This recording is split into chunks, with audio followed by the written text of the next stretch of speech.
Bonjour Priscilla, je suis très heureux de t'accueillir au Galactic Café pour t'inviter à parler de toi et de tes activités, parce qu'il y en a plusieurs, en particulier celle qui concerne le joli festival La Petite Graine que tu as créé, je crois, en 2019. Oui. Enfin, l'idée est avant, mais antérieure, mais le vrai festival, le premier du moins, a commencé en 2019. Alors, avant de parler de ce festival, je te propose un petit flashback sur ton parcours pour mieux te connaître. Alors, d'abord, d'où viens-tu? Pourquoi et comment es-tu arrivé à Vannes? C'est une longue histoire. Oui, dis donc. Un parcours professionnel sur toute la France, et puis j'ai fait des saisons.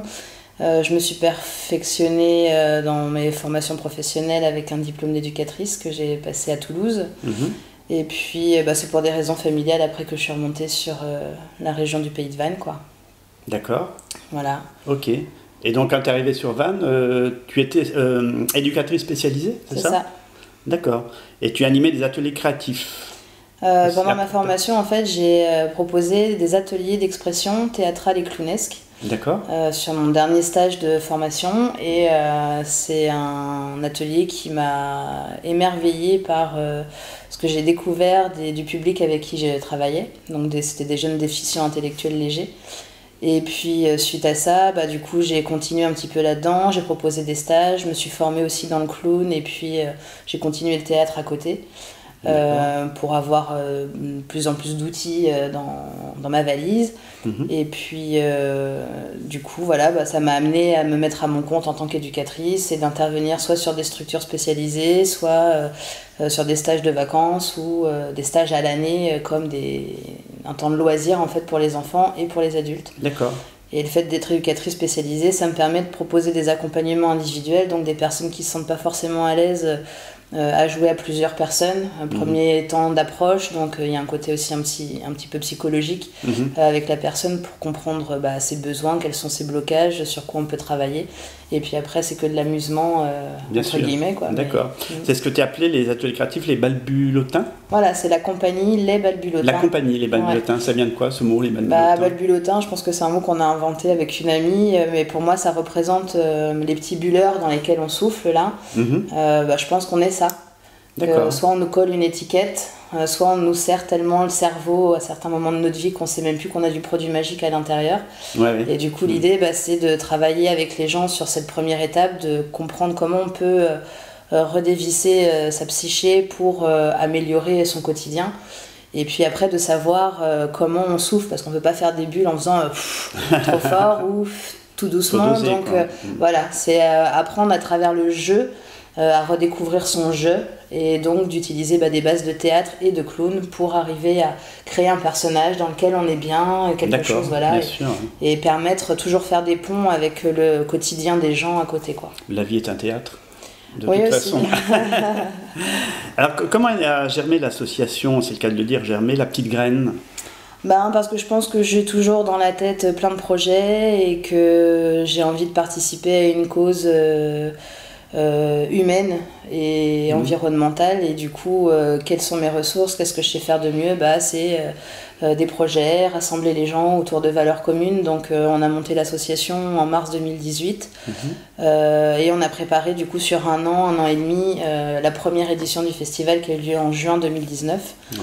Et donc voilà, c'est un projet assez fort pour moi parce que j'ai, pour lancer ce projet-là aussi, eu besoin d'investir financièrement dedans pour lancer la machine. Bien sûr. Et puis donc voilà, c'était sur 2 jours, et voilà, l'idée de ce festival, c'est de pouvoir fédérer autour de... Parce que la Bretagne, c'est une terre d'associations, c'est une terre de festivals. C'est une terre où il y a déjà beaucoup de belles choses qui s'y passent, beaucoup de personnes qui sont mobilisées sur le territoire pour soit défendre leur terre, mettre en avant l'éducation, le soin. Il y a beaucoup de solidarité. Donc en soi, ma question, c'était qu'est-ce que ça fait si on rassemble tout le monde? Bien sûr. Si on montre au département et à la région Bretagne la beauté des acteurs qu'il y a sur son territoire, et c'est grâce à eux sur le terrain que les choses elles se passent concrètement, quoi. D'accord. Donc c'était vraiment cet objectif-là de fédérer autour de tout ça. J'ai lu que c'était un festival qui à l'origine était lié à l'éducation et au lien intergénérationnel. Ouais, parce que alors le lien intergénérationnel, parce que je ne serais pas qui je suis aujourd'hui sans des exemples de personnes plus âgées, que ce soit dans ma famille ou des amis ou autres. Et je suis dedans aussi puisque j'ai un enfant et que du coup je transmets aussi les choses. Donc le lien intergénérationnel, c'est ce qui nous forge, c'est ce qui nous fait avancer, grandir et tenir en tout cas. Et l'éducation, pourquoi? Parce que je pense que c'est dès la racine, donc dès le petit âge, qu'on doit apprendre des choses positives pour que ça fasse de bons adultes. Exactement. Donc voilà, l'éducation, c'est on apprend à apprendre, quoi. Et on apprend de ses erreurs, on apprend tout le temps, mais voilà, je reste persuadée que si dès tout petit, on inculque à l'enfant le respect des animaux, de la nature, de l'autre, de soi, et c'est des enfants qui peuvent s'épanouir et être de bons adultes, quoi. Bien sûr. Alors toi, tu dis que la petite graine, c'est le brin d'herbe qui pousse entre les pavés, quelque part. Oui, parce que...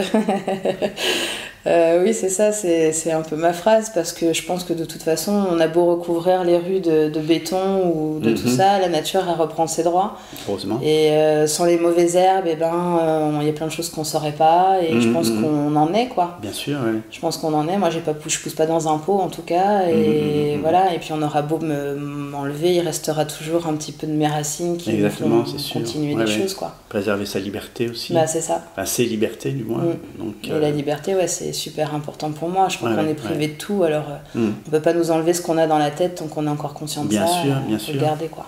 C'était difficile de lancer ce festival, les démarches au début C'était surtout fou. 4 ans après, là, je me rends compte, je ne sais même pas comment j'ai fait, sortant de nulle part, pour mener ce projet-là, mais difficile à comprendre. Parce que c'est un monde, parce que y a tout un aspect financier, de logistique, de sécurité, de choses comme ça que je connaissais pas. Donc c'est quand on apprend sur le tas, je trouve qu'on est les mieux formés. Donc exactement, j'ai pas pu trouver de formation qui complétait ce que j'avais besoin de comprendre, de mettre en place. Donc je me suis dit, je vais me former toute seule. Et à travers ce projet-là, ça reprenait toutes les choses que j'avais besoin pour un autre projet professionnel derrière, de comprendre. Donc ça a été un gros chantier, mais au final ça s'est super bien passé. Je pense qu'on a eu beaucoup de chance aussi de tomber sur des bonnes personnes, et le fait d'aller chercher à droite à gauche des exposants, d'appeler des gens, de comprendre qui ils sont, de m'intéresser à eux, ils se sont intéressés au projet, et voilà, ça a fonctionné comme ça. Et du coup là maintenant c'est une roue carrément qui tourne comme ça, et le festival il fonctionne avec eux et avec toutes les rencontres que j'ai pu faire. D'accord. Et puis tu étais entouré, je crois, d'une équipe de bénévoles assez intéressant. L'avantage qu'on a du projet, c'est que on sait qu'il y a de la visibilité sur un événement. L'idée, c'est de l'utiliser pour mettre en avant le patrimoine breton. Donc du coup, on a été sur la première édition dans un parc naturel protégé, et du coup on était sur le Air de Vennes, donc du côté d'Auray. Donc les bénévoles de la première édition, ils sont restés parce qu'ils ont passé un super festival, et vraiment la première édition était très très bien, et du coup comme on a bougé, ces bénévoles là sont venus aussi, et là où on était, on en a eu d'autres, donc là comme on va bouger, au final on a des personnes un petit peu partout dans le département et la région Bretagne, parce que ce soit au niveau des exposants, maintenant c'est au niveau national qu'on reçoit des personnes qui veulent venir sur l'événement, que ce soit des sollicitations pour les spectacles, concerts ou conférences, c'est pareil, on est au national. Après au niveau des exposants, on sera plus sur le local, mais je pense que c'est pour des raisons financières et pratiques aussi, pour eux, c'est vrai. En me disant on n'est pas trop loin, Donc, en juin dernier, je crois que c'était la 3e édition. Oui. Et c'était sur le domaine de Beaubéec, c'est ça, à la Vraie Croix. La 2e édition aussi. La 2e, la 3e. On a fait les deux sur sur le même lieu, parce que c'est une ferme de 100 ans qui a été réhabilitée en gîte, qui est entretenue naturellement par une jeune famille. Donc voilà, nous c'est l'idée de la soutenir aussi. Les écoles de la Vraie Croix, et puis la commune est vraiment jolie. Elle a un sacré caractère historique aussi. Donc c'était très intéressant pour nous de faire ça là-bas. Et puis 2 années, pourquoi? Parce que la 2e édition, alors le jour du montage, le jeudi, tempête, ça fait 10 ans que c'est pas arrivé. Et puis le Covid qui est arrivé aussi. Donc du coup on n'a pas pu faire une édition sur 2 jours avec 60 exposants. Enfin tout ça, ça a été vraiment plus compliqué. Mais le fait d'avoir eu ces deux gros problèmes-là, qui sont, je pense, les deux événements majeurs d'un événement, s'il y a le mauvais temps, et quelque chose qui empêche les gens de venir. Mais comme une petite fleur, quoi, on est resté planté parce que moi j'observe les arbres, je me dis, ils ont la tempête, ils ont le vent, ils sont là, quoi. Exactement, donc le brin d'herbe qui pousse entre les pavés, je pense que si on avait annulé une des éditions, alors que justement les personnes qu'on rassemble sur cet événement, ce ne sont que des personnes qui veulent un changement, que ce soit au niveau de l'environnement, au niveau des codes sociaux, au niveau de tout ça, et qui sont déjà en place. C'est-à-dire, même s'il y en a, c'est des petites fleurs qui viennent de sortir un projet et qu'on va soutenir, il y en a qui sont déjà bien ancrés sur le territoire, donc on ne peut pas, même sous Covid, même sous quoi que ce soit, annuler un événement qui propose des solutions positives pour améliorer le quotidien de chacun, que ce soit des familles, que ce soit des enfants, des personnes âgées. C'est quoi les thèmes abordés au festival ? Sur la première édition, on était vraiment sur qu'est-ce que c'est l'éducation au sens large, c'est-à-dire inclure le système scolaire, mais pas que, c'est quoi l'éducation. Je pense qu'on apprend toute notre vie, on apprend à vieillir, on apprend à se séparer, on apprend ce que c'est la mort, on apprend les difficultés du monde des adultes en grandissant, donc on apprend toute notre vie. Donc c'était vraiment de présenter les différents systèmes d'éducation actuels, donc que ce soit l'éducation nationale ou l'alternatif. Donc on a du Montessori, du Freinet, du Piaget, du Steiner-Waldorf, voilà, et on a présenté un petit peu tout ça sans rentrer dans la case événement alternatif. On a présenté l'éducation sous toutes ses formes sur la première édition. Et en fait, on n'a pas eu vraiment de retour des administrations à ce niveau-là, alors qu'on a toqué quand même à plusieurs portes, mais c'était des trop grosses portes, je pense, pour nous, qui étions une petite pousse, quoi, première édition. Fallait montrer patte blanche et se faire connaître aussi un petit peu. Donc l'idée, c'était de regarder les petites portes qui nous intéressent, qui sont en lien avec nos valeurs à nous, ce qui me touche moi, parce que c'est vraiment, ce festival, c'est ce que je suis aussi. Donc c'est toutes les thématiques qui vont m'intéresser, qui vont me porter moi. Donc sur la deuxième édition, on est parti sur l'égalité filles-garçons et l'égalité pour tous.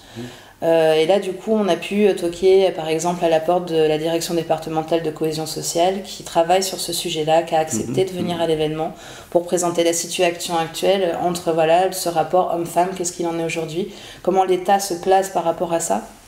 Donc c'est super enrichissant pour nous au niveau de notre propre culture, mais aussi de pouvoir la proposer à des visiteurs, à des personnes lambda qui viendraient découvrir l'événement. Bien sûr. C'est quoi les autres participants, par exemple, exposants, conférenciers, je sais pas. On a un petit peu surtout sur le festival, les exposants, donc il y en a, c'est sur l'éducation. Mais pour moi, je pense qu'il y a 5 domaines dans lesquels l'être humain il a besoin d'être bien pour s'épanouir. Ça va être l'éducation, l'alimentation, il faut qu'on mange bien si on veut tenir, tout ça, donc c'est comprendre, c'est apprendre à mieux manger aussi pour certains. L'éco-habitat, parce que je pense qu'on est tous sujets à faire attention à nos factures d'EDF, à l'eau, quand on prend conscience aussi que c'est des ressources, à l'eau en tout cas faut la préserver, donc on a des exposants sur ça. Sur la nature, donc la nature ça va reprendre le monde du vivant, la faune, la flore, donc on a des personnes qui s'occupent d'animaux ou qui sont dans la thérapie par l'animal ou des choses comme ça. On a le bien-être parce que il faut être bien aussi. Donc voilà, c'est à peu près les 5 thématiques, l'éducation, l'éco-habitat, l'alimentation, la nature et le bien-être. D'accord. Qui sont pour moi importants. Je pense que chaque être humain, peu importe sa classe sociale, peu importe ses besoins ou ses moyens financiers, se retrouve là-dedans. Voilà. Sûr, donc nous l'idée vraiment c'est de rassembler toutes les personnes qui sont autour de ces 5 branches-là pour montrer et permettre aux familles, aux adultes et aux enfants de venir trouver des réponses ou des solutions sur place. Alors tu dis aussi, j'ai vu que c'est de aussi rassembler, de montrer la force et l'unicité du territoire breton, quelque part. C'est ça, c'est qu'en fait je suis pas de Bretagne à la base, c'est une terre d'adoption et moi je me rends compte... Comme pour beaucoup d'ailleurs. Une jolie terre. C'est ça, et du coup je pense que les gens ici ils sont solidaires. Je sais que s'il devait se passer quoi que ce soit de tragique, les gens... que ce soit dans les villages ou quoi, il y a une solidarité, les gens ne vont pas se laisser tomber les uns les autres. Qu'on ne peut pas retrouver ça dans des grandes villes, par exemple, Montpellier, Marseille, Paris, les gens se disent même pas bonjour dans la rue, ici on se dit bonjour. Même entre voisins. On voit, c'est ça. Donc c'est vraiment, je me dis, si on rassemble toutes ces belles personnes, tous ces beaux professionnels, toutes ces familles, tous ces enfants, toutes ces personnes âgées qui veulent un avenir meilleur, qui veulent, mettons-nous ensemble, rassemblons-nous et montrons, Comme il est beau ce jardin, toutes les fleurs qu'on met. Puis partager des centres d'intérêt aussi. Donc, voilà. Pour la petite histoire, le logo de ton association a été créé par les élèves d'une école maternelle à la base? Alors oui, comme je suis sur la commune de Saint-Armel, je leur ai lancé l'idée, j'ai envie de faire un festival, j'ai pas de logo, est-ce que ça vous dirait de participer à un concours, entre super, guillemets, mais de les investir dans ce projet-là. Complètement. Et donc j'ai eu plusieurs dessins, j'en ai pris 3 ou 4 au choix, je les ai présentés à l'équipe de La Petite Graine. Et il y en a un qui a été sélectionné, donc je suis pas peu fière parce que du coup c'est celui de ma fille. Donc, oui, en plus. Donc du coup je suis contente que ce soit ça, mais j'avais pas pistonné. Non, il n'y avait pas de piston dans ce jeu-là. Elle a du talent alors, donc quelque part. Et puis après on l'a refait, on l'a retravaillé avec une graphiste et tout ça, mais vraiment c'était La Petite Graine, voilà. Et puis en plus on en est à notre 4e édition, donc on plante la graine, il y a quelque chose qui en sort, ça se développe. Là, je peux dire que pour la 4e, on a nos pétales ouverts et qu'aujourd'hui, on peut se permettre de proposer, nous, de prendre nos propres graines de notre fleur, comme la web TV, comme des jardins, création de jardins partagés, des choses comme ça, ou un café culturel autour de différentes animations et thématiques. Donc, À propos justement de jeunes pousses, quelle est la place faite aux jeunes générations au sein du festival ? Que ce soit dans les bénévoles, dans les exposants ou dans les conférenciers, je suis assez vigilante à présenter différentes personnes avec différents âges pour avoir le retour de chacun. Donc les jeunes, ils sont importants pour nous, surtout au niveau des bénévoles, parce que ça leur permet aussi le festival de leur présenter différents métiers, donc différents accès à des métiers. Quand tu parles de jeunes, c'est quel âge à peu près ? Dans la vingtaine, quoi, à partir un petit peu plus qu'ado, quoi. 16 jusqu'à 22 ans, quoi, 16-22 ans, quand ils ont leur stage là, de dernière année de lycée à faire d'une semaine, c'est des jeunes comme ça qu'on sensibilise. Là, pour la prochaine édition, on a pas mal de jeunes, justement, dans la vingtaine, qui militent, comme Camille Etienne, d'ailleurs, qui milite sur Paris au niveau d'action aussi, au niveau de l'environnement principalement, mais on a beaucoup de jeunes qui se sont posés dans leur vie et puis qui ont trouvé des solutions et qui viennent nous les présenter, quoi. Donc que ce soit dans les bénévoles qui viennent pour nous aider parce que le projet leur parle sur les valeurs qu'on propose, que ce soit au niveau des intervenants qui viennent échanger leur savoir, leur vision du monde aussi. Il y a un bel échange qui se fait entre les différents exposants, même sur place, parce qu'ils ont le temps de se rencontrer, et les conférenciers qui viennent aussi apporter leur savoir, leurs expériences, leurs questionnements aussi. Bien sûr. Ouais. Le festival se concentre sur une journée, en principe ? Sur 2 jours. Ou 2 jours. Mais à cause de la tempête et du Covid, on n'a fait qu'une journée. L'année dernière, on n'a fait qu'une journée aussi parce l'année dernière, on n'a eu qu'un mois. On a su fin avril qu'on avait le droit d'organiser des événements avec une jauge de 500 personnes. Ah oui, ok. Donc en un mois, organiser un événement d'une journée, on a fait ça en plus petit, avec moins d'exposants, mais on s'est adapté. D'accord. On s'est adapté à la tempête et puis voilà. C'est obligé à trouver des solutions aussi, quoi. Donc, Mais bon, on est une bonne équipe et puis il y a une belle réactivité, il y a des belles propositions qui sont de tous les côtés, c'est un projet qui avance bien. D'accord. Alors l'objectif c'est aussi de créer du lien entre les participants et les visiteurs ? Oui, puisque si on est, je sais pas, un jeune parent et qu'on se dit il y a une thématique sur la bienveillance ou la fessée ou les punitions ou on va aller à cette conférence là parce que là avec le nôtre on s'en sort pas. C'est vraiment comme c'est des professionnels en fait qui vont apporter des solutions, qu'on soit parents ou éducateurs ou professionnels de cette branche là, on va forcément avoir des échanges les uns avec les autres et c'est ça qui est intéressant, c'est comment ça rebondit. Et il y a eu vraiment de beaux échanges avec différents exposants sur le festival qui se sont rencontrés, qui par la suite ont mis en place des projets ensemble. Ah oui, ça c'est bien. Ça a fait vraiment des ponts avec beaucoup de choses, donc c'est vraiment une belle réussite. Je peux dire que là, 4 ans après, je regrette absolument pas de m'être lancée là-dedans, même si c'est bénévole, même si ça devient important de tout ça, mais... C'est une belle aventure, j'allais dire, mais plus au-delà d'une aventure, parce qu'il y a des choses. Il y a des gens aussi fous que moi qui sont montés dans le bateau, et alors là, je sais pas qui est le fou. Celui qui conduit le bateau, celui qui monte avec le fou dedans, quoi. C'est un équipage, donc chacun a sa part, voilà. Alors, comment aimerais-tu faire évoluer ce festival ? Comme je te l'ai dit, en fait, l'idée là pour la 4e, c'est que je pense qu'on a montré largement la solidité du projet à travers tout ce qu'on a essuyé de plâtre là. C'est vraiment qu'il y ait un éveil, je dirais, du département et de la région sur un projet comme celui-ci. En se disant, bah voilà, le travail est fait, on a quelqu'un qui a rassemblé déjà plusieurs personnes, plusieurs domaines, il serait peut-être temps qu'on mette nos billes dans ce projet-là. Et c'est un festival en plus qui compare à un festival de musique qui coûte 3 fois moins cher.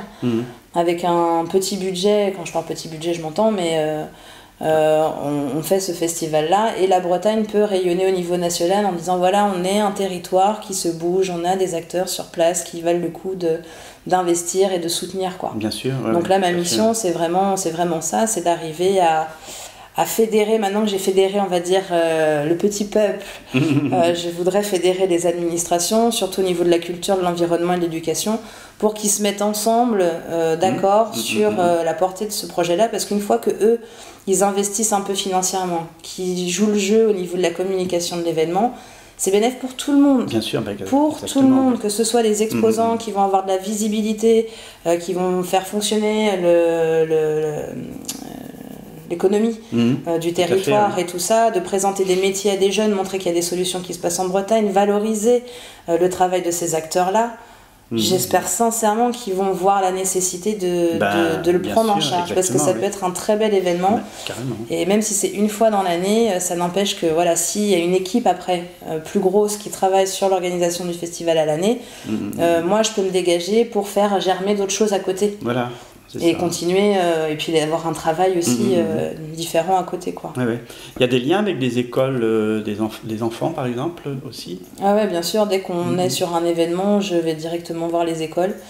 Donc comme on est normalement le festival au mois de juin, on a toute l'année, donc généralement je les contacte en mois de septembre en disant voilà, est-ce que ça vous intéresserait sur l'année de mettre en place soit un projet à présenter sur le festival, ça peut être un poème, on a eu une lecture de poème, on a eu des dessins sur l'environnement qu'on a exposé sur le festival, et puis bah voilà, c'est aussi montrer le beau travail qui se passe dans les écoles, qu'elles soient privées, publiques, alternatives. Il y a un réel accompagnement et une réelle sensibilisation auprès des enfants aujourd'hui, ne serait-ce que pour avoir des écolabels sur tout ça, donc il y a un vrai travail avec les écoles, et puis parce que moi j'aime les enfants, donc j'ai envie de travailler aussi avec eux. Le rôle des enfants est important aussi. Voilà. Donc, et la question que je pose quand je vais faire les rencontrer, c'est qu'est-ce qui vous... Alors attends, qu'est-ce que c'est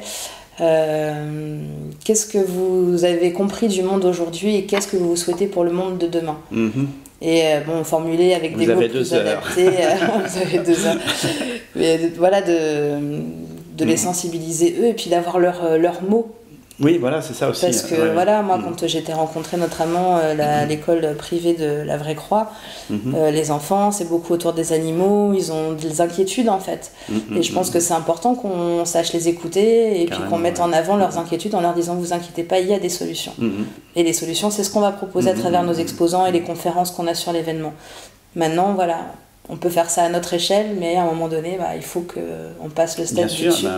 Et c'est vraiment l'objectif là, de ce projet-là, quoi. D'accord.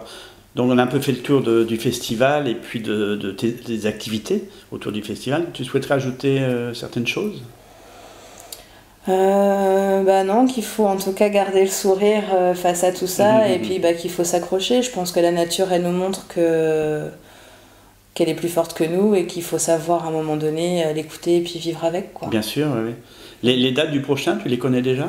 Non, parce que j'attends le retour des administrations pour savoir si c'est eux qui nous proposent un lieu, et dans ce cas-là, je ferai en fonction d'eux. D'accord. Parce que l'idée, c'est vraiment aussi de les mettre en avant eux, maintenant qu'on a montré qu'il y avait des choses qui existaient. J'ai envie de montrer qu'on peut compter sur le département du Morbihan, notamment parce que c'est là qu'on est, et puis la région Bretagne, quoi. Bien sûr, oui. Alors, ce sera au mois de juin, normalement. Voilà, début juin ou à voir mi-septembre. Le problème qu'on a encore cette année, c'est qu'il y a des élections présidentielles, donc du coup il y a beaucoup d'administrations qui sont prises par ça, et que la communication sur cette période-là au niveau de l'affichage est très vite recouverte par les politiques, donc, alors que c'est des panneaux d'affichage libre pour la culture, mais nous retrouvons des affichages. Voilà. Alors, en dehors de cette association, de ce festival, tu as d'autres projets ou d'autres passions? Là, comme je te dis, je crée un jardin. En fait, j'aime bien les petites communes parce que des fois, les maires, surtout sur la côte, ils oublient que sans les personnes âgées, les crèches et les écoles, il n'y a pas de vie. C'est beaucoup des résidences secondaires. Donc j'étais passée sur la commune de Saint-Armel et de Saint-Gilda pour proposer une exposition sur le thème de la vie. Et donc d'aller dans l'école, les maisons de retraite et les crèches et proposer aux accompagnants et au public de la structure, donc personnes âgées et enfants en bas âge, de peindre sur qu'est-ce que c'est pour vous la vie. Et du coup, c'est ce qu'on aime. Donc les petits, par exemple, ils mettaient une main en bleu. Moi, j'aime le bleu. C'est des personnes âgées, c'était une fleur de son jardin. Et en fait, d'accrocher toile par toile dans l'âge des personnes et de montrer ce que c'était la vie, quoi. Donc la première, c'était en rond comme ça, donc ça faisait joli. C'était le cercle, tu vois, éternel, quoi. Et la deuxième exposition, je l'avais fait en forme de 8, qui est le chiffre de l'infini. Parce que pareil, peu importe, on vieillit, on retourne à la terre, on repousse. Et je pense que ça, c'est ce qui m'anime, en fait. Ouais, c'est chouette, ça. Ouais, je pense que c'est ce qui m'anime, de voir la richesse des liens qu'il y a entre nous et de ce qu'on peut avoir envie de partager. Bien sûr, oui. Puis intergénérationnel aussi, donc ça, c'est intéressant. Alors, pour conclure cet entretien, j'aimerais que tu me dises un mot ou un verbe qui te tienne à cœur. Liberté. Le mot liberté. Ah oui. Et le verbe. Et le verbe... je crois que c'est rêver. Rêver. Ouais. La liberté de rêver, alors. La liberté d'imaginer. Ou le rêve de la liberté. Je pense que ça, c'est vraiment la dernière chose qu'on pourra nous prendre. C'est tant qu'on n'est pas enfermé dans des camps ou je sais pas quoi. Je pense que notre liberté d'imaginer, de rêver. C'est un mot très important. C'est ça. Par les temps qui courent, en tout cas. C'est pour ça qu'Imagine BZH, moi, ça me parle. Ouais. Là, on imagine plein de choses. Donc, tu peux nous donner le nom de ton site où on peut retrouver les donc, pour le festival, c'est donc festival-la-petite-graine@gmail.com pour l'adresse mail. Autrement, Festival La Petite Graine sur le site internet. Vous trouverez toutes les informations qui correspondent à l'événement, le projet, les valeurs. Concernant la compagnie Les Bals du Lotin, il n'y a pas de site internet, mais par rapport à la page Facebook, vous trouverez La Petite Graine, Les Bals du Lotin. Dont je m'occupe. Voilà. D'accord. Écoute, merci beaucoup Priscilla et belle vie à ton association La merci. Petite Graine. Merci beaucoup. Merci.